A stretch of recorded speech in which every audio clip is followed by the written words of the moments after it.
and they're not here. So obviously I'm Christine Williams, as my little name tag says on the video. Good morning, everybody. Happy Wednesday, happy hump day, second day of September, and we are now knee deep into the last quarter of 2019.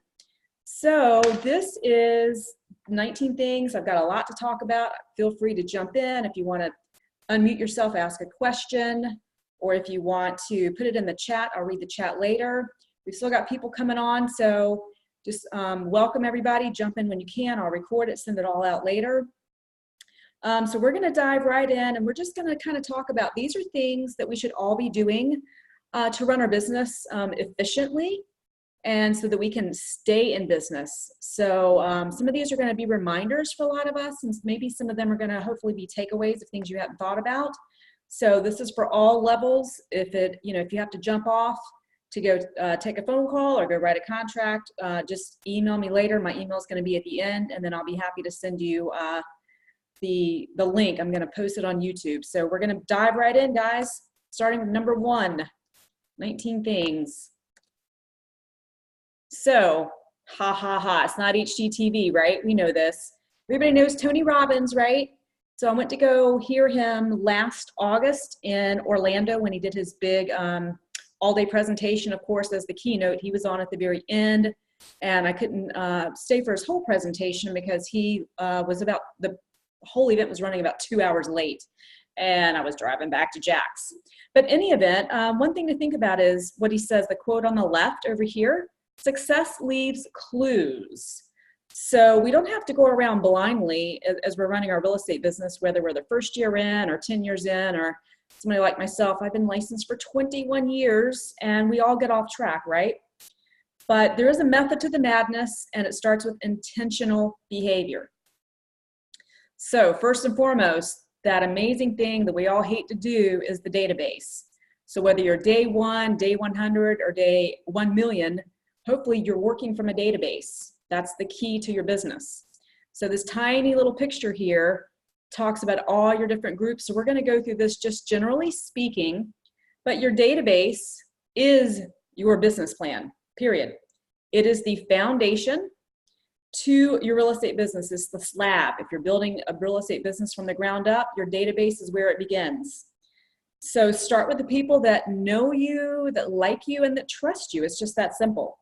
And it doesn't matter, guys, if they know 8 other agents or 18 other agents. Relationships change.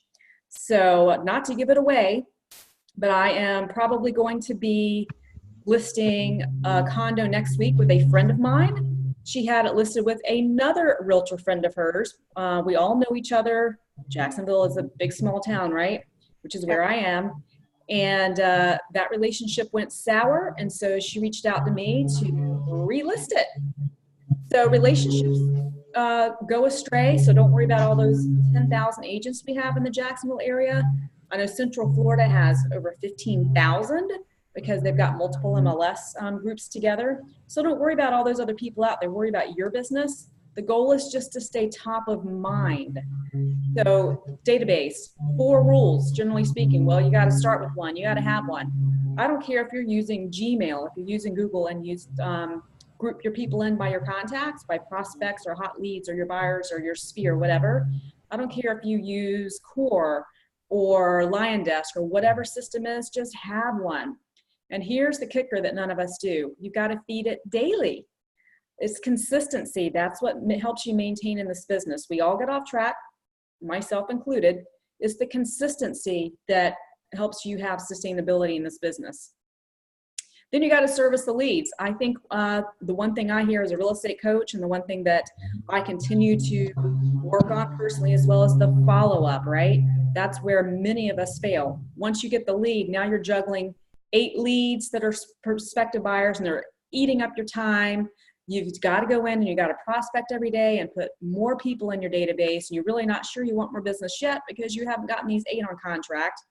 And you know that you've got to get them going, get them in so you can get paid. And so why in the world would you continue to feed your database when you've already got 8 active buyers? But you need to, because we all know what happens is all of a sudden those buyers all go to contract on the same week, And then they close in the next, I don't know, 45 to 60 days. And then 2 months from now, 3 months from now, you're like, oh my God, I'm out of business. I have no prospects, because you weren't feeding your database and you weren't communicating with people daily. So, and we don't want to be that, you know, and I don't mean to offend anybody. Some of us have come from the car business. This is just the term we use. I've lived with a car salesman before. He made gobs of money. He was good at what he did. But, you know, the joke is, you know, you don't want to be like a used car salesman. So it's all in your technique. We want to come from a place of contribution. So, and I'm going to probably bring this up again in a future slide. Don't be that person on Facebook. Hey, I'm Christine. I'm in real estate. Who do you know? I'm looking for new people. Here's my number. And it's what I call a static post. So we'll talk about that a little more again, but be a service provider. Before we got on here, I have an active buyer. She's pre-qualified. We've been working. She has some credit parameters, so we can only do FHA condos. Well, here in the freaking Jacksonville market all summer, there were only 4 communities that were FHA approved. There's a list you can go to with HUD. And I checked again last week for her while she was out of town, and we're up to like 13 or 15, but the laws are changing October 15th, guys.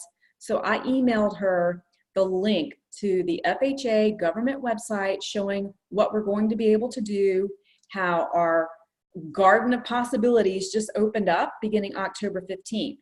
So be in the know and be a service provider. I also sent another article out to another buyer who's 9 months out because they re-signed their lease. But I just sent her an article and I said, I know that, you know, we're not on our path right now, but I was thinking of you and I just wanted to reach out. So I sent her an article. So provide service, provide information on the market, if it's something cool like a new restaurant's going up in their area, just be of service. Another thing too for them to think about, if you have had closings this year, which I hope everybody on here has, is don't forget, go check the tax record to see that, make sure it's been recorded. Some of you who follow me on Facebook know that I had a closing May 22nd, and the guy's first home, so I want to love on him a little bit, keep in touch. He would be an excellent resource for referrals because of what he does for a living. And I went to go make sure that the deed was recorded and all this good stuff to remind him about homestead exemption. Lo and behold, the deed has been recorded in public record, but it hasn't been updated in the tax roll. So I called him, he picked up the phone, and he even said, hey, you know, it's been a long time. Here it is. This was September, a few days ago. And he goes, it's been a while. I'm like, I'm so sorry. I'm just letting you know, I just was doing this research for you and here's what I found. So I'm going to make some more calls to help you out. So I'm getting paid for this? No, I got paid in May. This is service, people. Be a service provider. So I let him know what was going on. I followed up with the tax appraiser's office. It took me 2 days to handle all this. I called him, let him know what I was doing. And then I sent him a copy of his recorded deed. I downloaded it and I gave him the link to file for homestead exemption. So think of things you can do to help your prospects, to help people that can send you business, as well as your past customers on an ongoing basis. So what are some of your goals for your database? It could be as simple as 10 meaningful real estate conversations a day. And everybody's like, I don't know people. I just live in my own little bubble, or I just relocated here and I really don't know that many people. And here's a fact, everybody.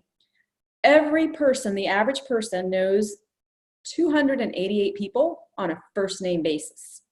So I have some memory joggers, but you need to think about, let's go back in here, like your allied resources.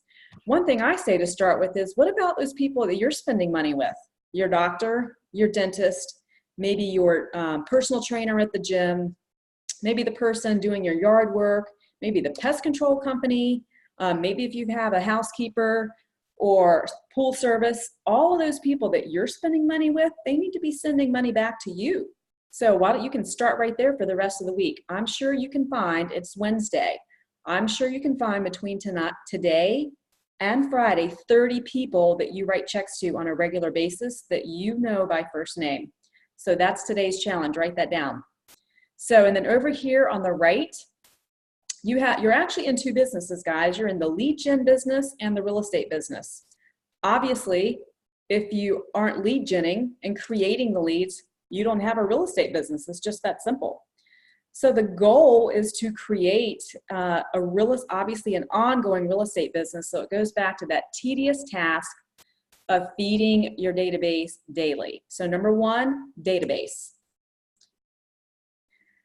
Number two, this is the one, this is just passionate to my heart. I've worked with a lot of new agents. Last year, I was in a coaching program with a big franchise that's well known to everybody. It's never mind who it is. And it was brand new agents. They were auto-enrolled in my coaching program, so they didn't have a choice. They had to work with me, and they had to pay me. And so that's already, so they got all this money going out, as we all do. When you first start in the business, you probably spent at least $2,000, right? The course, the background, the fingerprinting, the application fee. Maybe you had to take the exam 3 or 4 times. That's what, 30 bucks a pop, 40 bucks a pop. And then the freaking MLS dues and the initiation dues and all this jazz. So you're $2,000 out before you bring in your first paycheck. So now you're in panic mode, maybe your spouse or your partner's in panic mode, and you got to start making money. And so what do? Everybody runs off and they start buying leads, and they start buying systems, and they start what we call chasing the shiny objects. People are just dropping you emails with all these magnificent systems.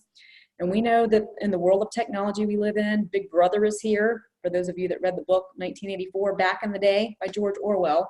So us talking like this right now, I bet we're all, or me, because I'm talking, I'll be getting a ton of coaching and real estate related pop-ups on my Facebook feed.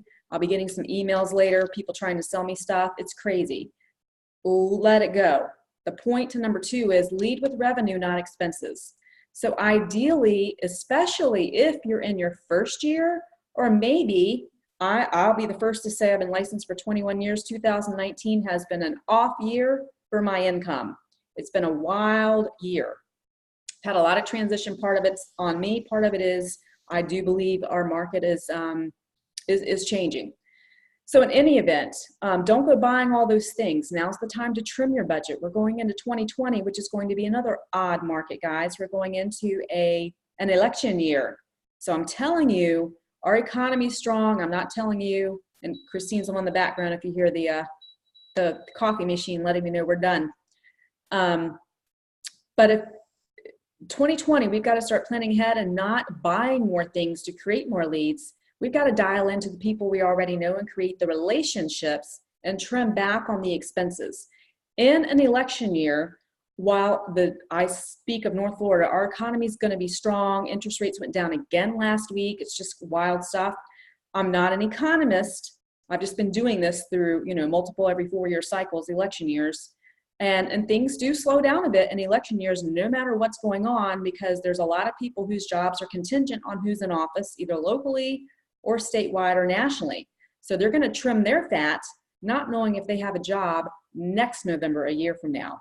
So now's the time to look at your expenses, trim up. If you're buying those shiny objects and they're not creating a 4-to-1 return, you maybe need to get rid of them. So we'll talk about that more too. But don't go spending money on these things as simple as working on your database and creating those relationships with people. So let's dive in a little more on that. It does not cost money to create the leads. It's the relationships. There is no shortcut. It is boring as heck to plan out the day before who you're going to call or contact. I don't care if you call or if you message somebody or text somebody. It's 2019, almost 2020. The point of a contact is a 2-way meaningful conversation about real estate. That is your contact. 10 a day, and I promise you'll get business. So back to that, like we said, your 4-to-1 rate of return. What if you're spending $300 a month in Zillow leads or Realtor.com, or there's List-a-Lead? There's all types of systems out there, as we know, right? So we've just gone through the first 9 months of the year. So now you've spent $2,700 in leads. And we know those web-generated leads are going not just to you, because you're probably buying a geographical territory like a zip code. So they're going out to other agents as well. So you're not going to capture them all. And they're not all real, right? Some of them have Mickey Mouse emails.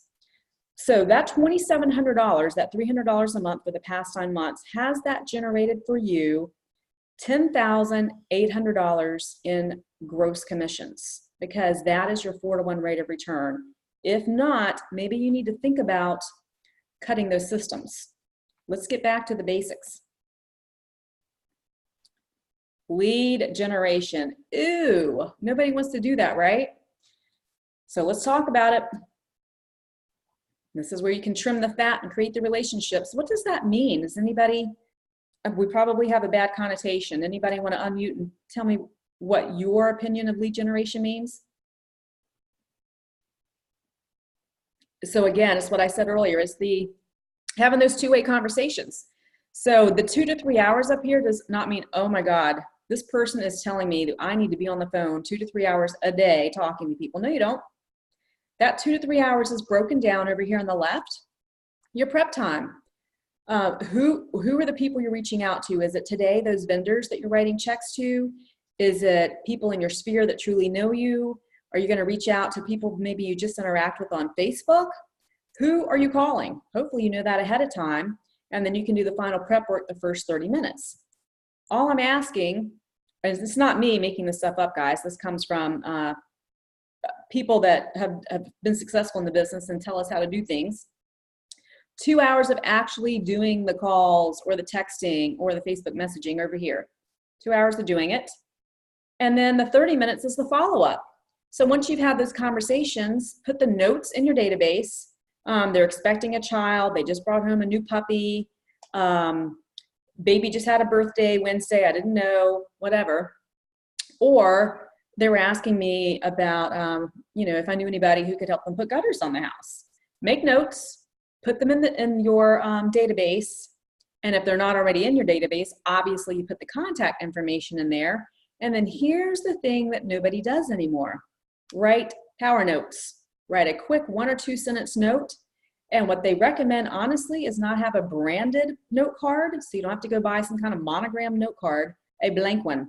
Bought a whole box of them I'm looking at it right now. I think it was at Target. And I think it's 200 blank little pieces of construction paper is all it looks like, a note card about this big. And I write 1 or 2 sentences and I zip those off. So that is your follow-up. So now you've had the phone call or the text or whatnot, and you've written the note. That's already 2 contacts to that, or 2 ways that you've reached out to that contact in one day. So then make a note, maybe in 2 weeks or 30 days, you're going to make the next follow-up. So the goal is to reach out to these people consistently in different methods 36 times a year. So think about that. Let's move on to number 4, find an accountability partner. What does accountability mean to you? A lot of people don't even like that word. Maybe it's somebody in the office that you connect with and you want to hold each other accountable to your goals, and you can each obviously have different goals. Maybe it's a coach, somebody like myself. There are a gazillion coaches out there these days, so obviously it's going to be somebody that has a good reputation. You want to interview them. It's a 2-way interview. It has to be a good fit both ways, obviously. And, see if they have testimonials or if they can, provide evidence of how they've helped people. Or maybe if you're in a smaller brokerage, maybe it's your broker, or maybe it's your partner at home. Your accountability partner can be anybody, but it's got to be somebody holding your feet to the flame to get your business done every day. So let's dig into that a little deeper. So there's a couple evils in life over here on the right, boredom and isolation. We all succumb to both of these, I'm sure. The one way that people get out of this business, I think one of the hazards of this industry is many of us work from home all day. We don't have a lot of human contact. We have to force ourselves to unless we have an appointment. So the isolation will kill you in this business. That you will become disengaged. You won't continue to go to broker opens or trainings in your office or things like this. You guys are here, and I can see who all's here. There's a handful of you. I can tell you how many committed, and they didn't all show up. So I don't know if they had appointments or if they forgot or they don't care about their business or if they're just at home and didn't want to jump on. Isolation is one of the quickest ways out of the industry. And then over here, we hear this all the time, right? You're the average of the top 5 people that you associate with. So what does that mean to you? Who are your top 5 mentors? It could be somebody that you know locally. It could be somebody like a Tony Robbins or one of the other coaches or top speakers out there. But take a second to write down some notes. Who are the top 5 people? First of all, your mentors. And then who are the top 5 people that you associate with on a personal interactive basis? Because maybe that's where you're falling down. Maybe you're interacting with people who are happy with their place in life and don't want to get any further. So you need to think about that. And I'm not saying that you cut people out of your life, but maybe you just want to assess where you are versus the journey they're on. And maybe you spend a little less time with them interpersonally, and maybe you go reach out to people who are already where you want to be. That's how you grow. Number 5, moving on to defining your standards and systems. Oh boy, here we go. So generally speaking, obviously what you allow for yourself is what you'll accept from others. So are you teaching people, oh, you can just call me anytime? Are you answering those Zillow leads at 3 o'clock in the morning because you got up to get a glass of water, or you were just bored and you woke up? That's a no-no. If you're responding at 3 o'clock in the morning, then you have just given them your life. So you have the right to sleep, you have the right to have family time, you have the right to have personal time. Those are your personal appointments. It's none of their business. However, you have to teach people what your boundaries and your standards are. So for example, one way that I do this is on my email signature, on the outgoing emails, it has my hours of availability. It says that I'm available between the hours, I believe it says 9 a.m. to, I think I moved it to 6 p.m. That's a full working day, right? That's giving somebody 9 hours of my life every day that I'm saying I'm available. And we don't have to work 7 days a week. Depending on how you want to define your business, my business model is 6 days a week. I'm available Monday through Saturday. Obviously, if you call me on a Sunday and you want to show my listing or bring me an offer, or you're one of my buyers I'm working with and something new came on the market, obviously I'm going to answer those, right? So I'm going to look. Generally speaking, Sundays are my day off. That's my day. So if it's not something that's going to create income that day, then I'm not going to respond to it. So set your standards. Is Sunday your day? Is Saturday your day? Is Monday your day? Because Mondays can be a quiet day in our world. Pick a day or 2. I'm certainly okay if you work 5 days in real estate. It's your choice. But you have to communicate your boundaries to folks. Same thing with our expectations. When we're having a buyer consultation, one thing that I teach people is to say 1 of 3 things will happen here today, and any of 3 will be okay. Either we'll agree to work together after this conversation, or you'll decide not to work with me, or I'll decide not to work with you. And any of those outcomes is okay. And can you imagine the stunned look when I kind of throw out there that, hey, this might not work for me? So set your standards. What's your work-life balance? Are you setting enough time aside for your family? Are you having date night or at least a couple hours a week with your spouse or your partner or significant other? Are you able to attend Johnny's soccer practice and soccer games on Saturday mornings? Are you able to go to your daughter's dance recital on Wednesday evenings? So you've got to figure all that out. So how are you showing up? How are you communicating your expectations to others and letting them know that you're not available 24/7? Let's move on. This is something a lot of people aren't aware of. Your MVVVP. What in the world am I talking about? This is your mission, your vision, your values, your beliefs, and your perspective, your internal system. And do you have it in writing? Most agents do not. So clarity is power. Do you know what your goals are? Do you know what your vision is for down the road? What is your value system and your beliefs? And so I'm not talking about violating any fair housing classes, right? I'm just talking about you want to attract people into your world as your buyers and your sellers that are like-minded people. So if they have a different religion, that's a whole different thing. I just mean, if you're a very ethical person, you want to work with ethical people, right? So how are you attracting the right people that you want to work with? What is your perspective? Have you even ever written any of these down? And if not, who can help you with that? Maybe your accountability partner, right? Let's roll on to number 7.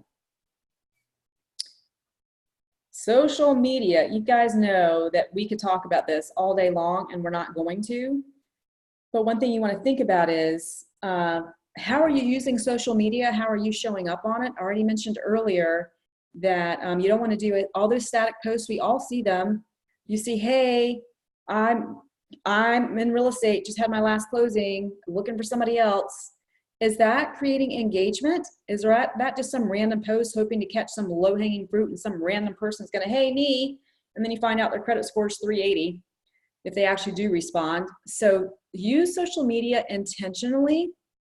And then my pet peeve, and so you're gonna hear me say this over and over until hopefully it'll get into your brain. My pet peeve is don't ask other local real estate agents to friend or to like your Facebook business page. The purpose of social media is to get business and attract buyers and sellers. You don't want to attract your competition or directly into your business right in your living room, right? So don't do it.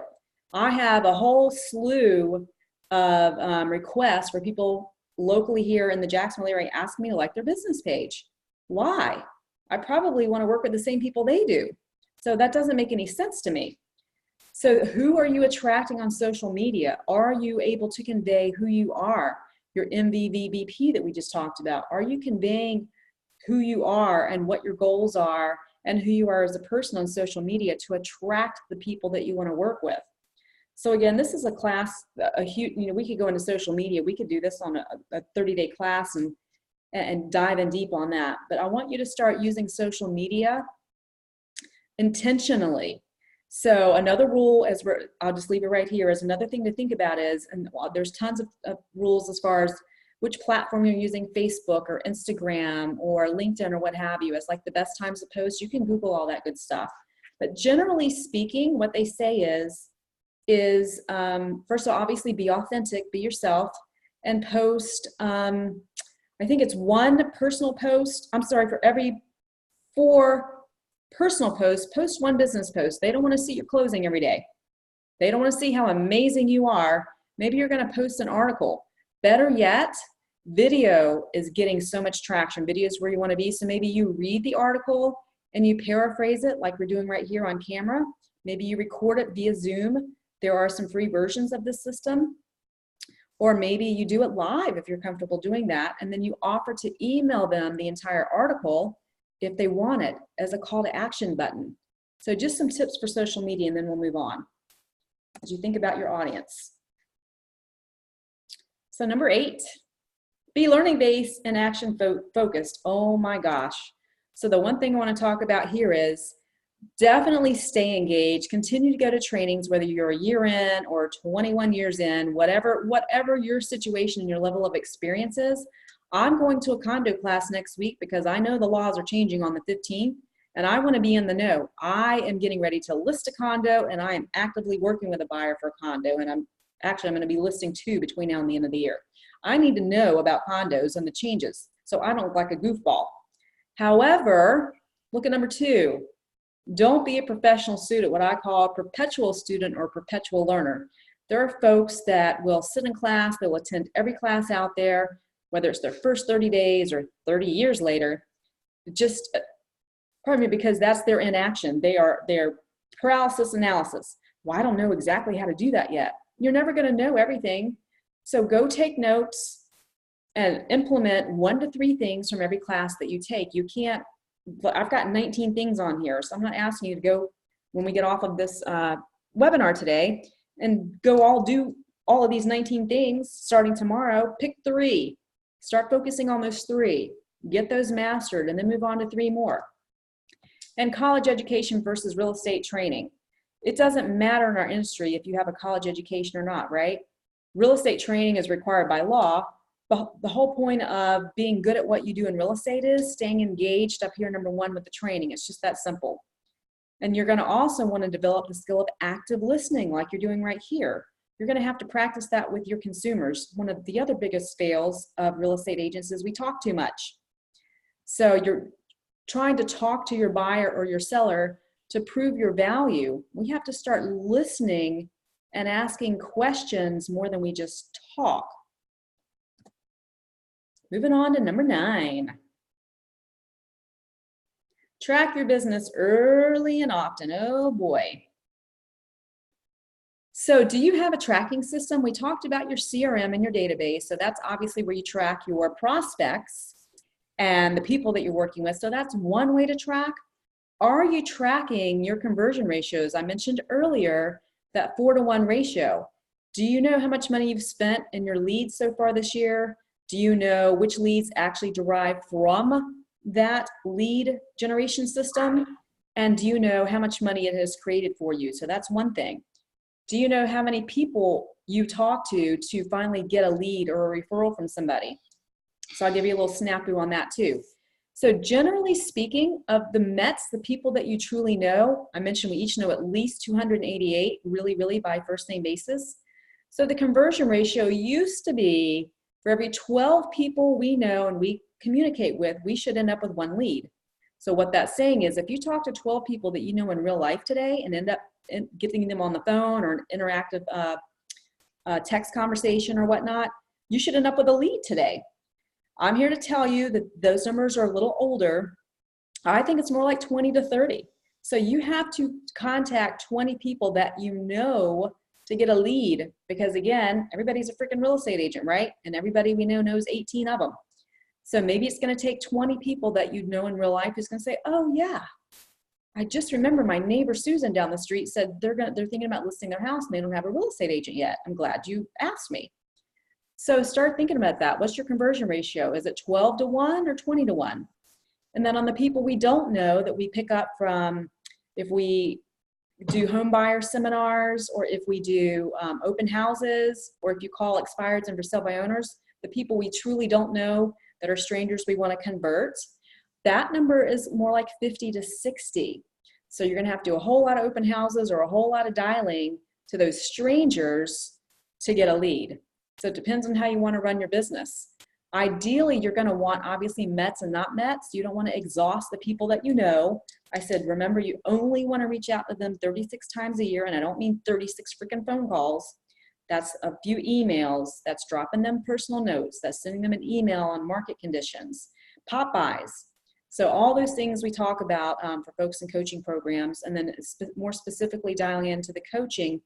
Have you tracked your, or put down, it's October 2nd, have you written down somewhere the activities that you want to engage in this month? For instance, do you want to do the 10 or 20 phone calls a day?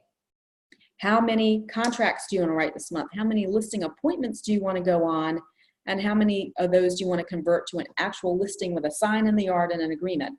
Do you have any idea what you're doing for October? Because it's October 2nd, we're 2 days in. Let me take that one step further. So if it's October 2nd, what's the date for us in the real estate world today? Does anybody know? So I'm here to tell you it's January 1st. Because whatever we do today usually shows up 90 days later. So I hope that's a wake-up call. We have just blown through 2019 and whatever we're working on right now and creating for business, unless you end up getting, you know, an amazing lower price property in a hot neighborhood and you're going to get multiple offers in the next 30 to 60 days, whatever you're doing today is your 2020 business. How's that sinking in, guys? So let's move on. Treat your business like a business. How are you showing up every day? I've got a dress on. I have appointments all day. So I know you can only see part of me, but I'm showered and dressed for breakfast. I have not had my breakfast, but I'm showered and dressed for work. So are you treating it like a hobby? Do you have a daily routine? I'll show you what it looks like. I have my Google Calendar in my phone. Let me pull that up real quick for you. And while I'm doing that, well, let's do that right now. And you can write it. I also like to do things in writing. So I've got my whole October calendar time blocked. Can you guys see that? all the different colors. It is time blocked all month, already done. I've already got November started. So I've got my prospecting time in there. I've got when I'm doing trainings like this. I've got personal things already in there. So do you have that? The other thing I do is I've started printing out my Google Calendar page by page. So I've got what was just on my phone for the day so I can focus on today. I print it out every morning. I check it off as it happens, and I can put the notes over here. So that's how I'm staying organized and showing up and treating my business like a business. You guys would not have been happy if I hadn't shown up at 9 o'clock this morning, I'm guessing, right? So the other thing I want you to think about is, would you hire yourself? How are you showing up? Are you being random, inconsistent? Are you following up with the things that you promise people? Think about it. The purpose of real estate, right, is to fund your perfect life. That's just a word that's here. I like to say ideal life. There is nothing perfect in this world. But what does your ideal life look like? How much money is that going to take? And then let's chunk it down to create let's do your 90 goals for the rest of 2019. And now let's break it down into, let's just focus on October. We're only 2 days in. And then maybe you want to break it down even more later on this afternoon when you're done with this and figure out what are you doing for the rest of the day and for the rest of the week to generate income. Number 11, we're getting through this. Associate with like-minded people. We don't have to go too far in this. We've already talked about that. So maybe you can do things like if there's somebody that you admire here in your local market, maybe ask if you can shadow them for the day, maybe take them to lunch, maybe you have to pay them a small fee, I don't know. Maybe you want to ask them if they were in your shoes or what would they have told their former self before they became successful. Maybe ask them what their habits are. So reach out to people that you admire that are already doing what you want to do. And then again, we've already talked about mentors, the Simon Sinek's of the world and the Tony Robbins.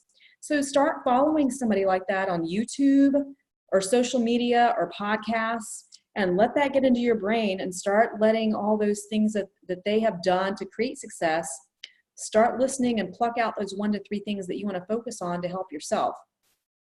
And then obviously number 2 goes without saying, you hang out with people who are building you up, not tearing you down.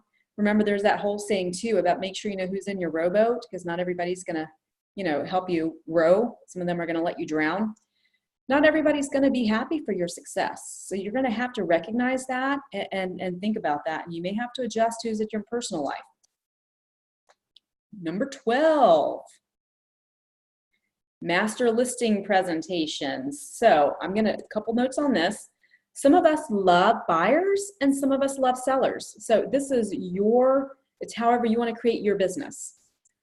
If you want to have better time management, honestly, you need to focus on listings.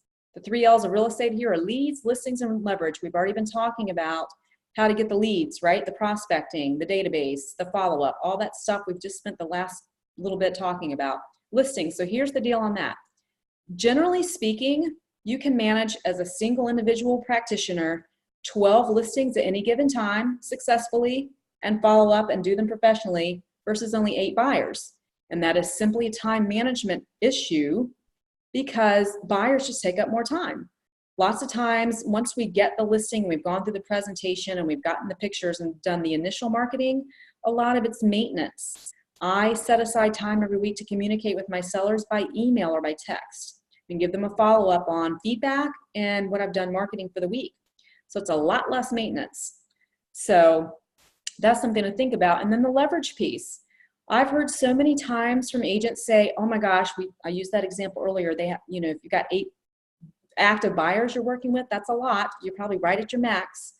And then people go, I don't want to prospect because I can't take on another buyer. That's not true, guys. Leverage. There's plenty of people called transaction managers. You can hire somebody to manage your contract to closing and do all those little tidbit nitpicky things. Maybe you're going to take your business to the point where you personally have your own admin person or transaction manager. So the 3 L's to success are leads, listings, and leverage. If buyers is your thing, that's perfectly okay. I'm not here to tell you what type of business to have. I'm just saying you won't probably do as many transactions if you're focused on buyers. However, if that's your love, I want you to do what you want to do. 13, Everybody hanging in there? Oh, the fun stuff. Scripting, right? And objection handling. Ick. Nobody wants to do this. So why don't your scripts are your roadmap. So a lot of times folks are that perpetual student attending class, learning how to do the listings, learning how to do their buyer consultations. Maybe they are doing scripting, they're showing up for class once in a while, but they're not doing it consistently. And then they don't really make the phone calls because what if they ask me something I don't know, or I don't know how to overcome their concern? So that's where scripting comes in. As mundane and boring as it is, if you will start script practicing with somebody, or even if it's yourself in the mirror, I don't care if it's by Zoom, if it's by phone call. My first year in the business, I met with a more experienced agent at 7:30 a.m. every morning. We scripted from 7:30 to 8 a.m. I got on the phones at 8. So trust me, back in the day when we were cold calling everybody. So use scripts at least, because once you memorize the dialogue, you can internalize it, then you can personalize it. I'm so okay if you put your own authentic voice on it, but you got to do it first. You got to understand those common things going on. So another thing you can do for homework today is, why don't you go ahead, and whether you find it on YouTube or if it's in any of your office training that you have or classes you've attended, or you find some kind of webinar on Facebook, why don't you go ahead and figure out the top 5 objections for both buyers and the top 5 for sellers, write those down and write out how you can overcome those. Because the biggest fear is not knowing what to say, right? So know your market better than anyone. So, if you're in Publix or Winn-Dixie or whatever your favorite grocery store is, do you not inevitably have somebody, if you're wearing your name tag, you're jumping in there for a couple things, how's the market? The answer is, it's always amazing. It could be amazingly good or amazingly bad, folks, but it's amazing. It's awesome. It's interesting. So you got to know the details. They're going to ask, what's the interest rate right now? Well, gosh, the Fed's just dropped it last week. It is historically the lowest it's been in 40 years. So study the MLS. So I'm going to give you a cheat sheet. If you're up in the North Florida area, we have a monthly report, market statistics created from our MLS system, and it's usually 50 to 55 pages, and it will be released typically around the 13th to 15th of the month. So we just closed out September. It'll be available in a couple of weeks. And you can find that at nefar.com, nefar.com. So it encompasses basically the 4 counties up here: Baker, Nassau, St. John's, Duval. Might have a little bit of Clay in there as well. So it's going to give you the general statistics for the market. Average price per square foot. It's going to give you average days on market. It's going to tell you how many homes have sold over asking price, the percentage. That's good numbers to have for your buyers. But it's going to give you the general, and then it's going to chunk it down by the region. So know your market. How are you going to talk intelligently and overcome those objections if you don't know what's truly going on, and they find a news article and they think you're being a goofball? So number 15, set your goals, guys. How many of you here have your plan written out for October? So I have a form for that as well. But you've got to create a plan. Are you just running around random? Do you know what you're doing for the rest of the day? I've got all of my appointments all broken down. I've got something at 11. I have something at 1. I have something at 2:30. I have something at 6. And in between there's when I'm going to follow up with my emails and texts. So if it's not written down, it's just a wish. You got to write it down. You have to communicate it. So, and if you haven't done this before and it's uncomfortable, that's where your accountability partner can come in. But if you haven't done it in the past, start today. It's a new day, it's a new month, it's a new quarter. So you've got to commit to it. Success is boring, repetitious, mundane, and guys, it is unsexy. But like I said, if you will just write your goals down, that's the first step. And we all know the best laid plans, they go awry anyway, right? As long as you have it written down and something comes up and you can't make it, I'll be honest with you, I did not go to the gym this morning. That was on my calendar at 7 a.m. I scratched through it and I put 6 p.m. tonight. So if you have to erase it out of your calendar, don't make it go away and a boo-boo-boo went away for Wednesday. You have to replace it at another time frame. but you got to start with a written plan. Number 16, we're almost done, guys. How you doing? Time blocking ninja. I showed you earlier my Google Calendar. I don't care how you time block, but here's an example of how to do it. You got to prioritize. We all have the same 24 hours in a day, right? So why is it that some people get things done and others don't? It's prioritizing. It's not that you don't have time for it, it's what you've made a priority. So the one thing I want you to think about, if you haven't done your October calendar, that's homework item number 3. The first thing going in your calendar is your family and your vacation time. If Johnny has soccer practice every Saturday and little Susie has her dance recitals or practice every Wednesday night, boom, that goes in the calendar. If Sundays are family day, boom, block that out. If you guys have a vacation coming up for Thanksgiving or fall break or Christmas, lock it out. Family first. Then any events and immovable commitments, that's next, right here. Things such as, you knew this webinar was at 9 o'clock. I've had that promoted out there for about a month. So you time blocked, you showed up. So are you doing any other trainings? Do you have a listing appointment already scheduled for Saturday or an open house on Sunday? Those better be in your calendar because you're going to have to show up. So those things that you are not in control of the time frame, those go in your calendar next. Then go ahead and determine, and I might flip these around personally, that's up to you. Go ahead and determine what your availability is for appointments, because we talked earlier about treating people how to treat us. So don't just say when they call, hey, I'm available this week to show you homes. No, you're not. You're going to look at your calendar and you know that you have between 3 and 5 on Wednesday and 1 to 3 on Friday available for showing homes. Those are the time slots you offer your person. If neither of those is good for them, they're going to tell you, but don't let them own your calendar. So figure out your slots that you are available for showings and listings, offer the 2, and if the 2 don't work, the 2 of you can come up with a mutually agreeable time. The next thing in your calendar is we talked about those 3 hours to lead generate and lead follow up and keep your database updated. So I tell you what, guys, that's a full day.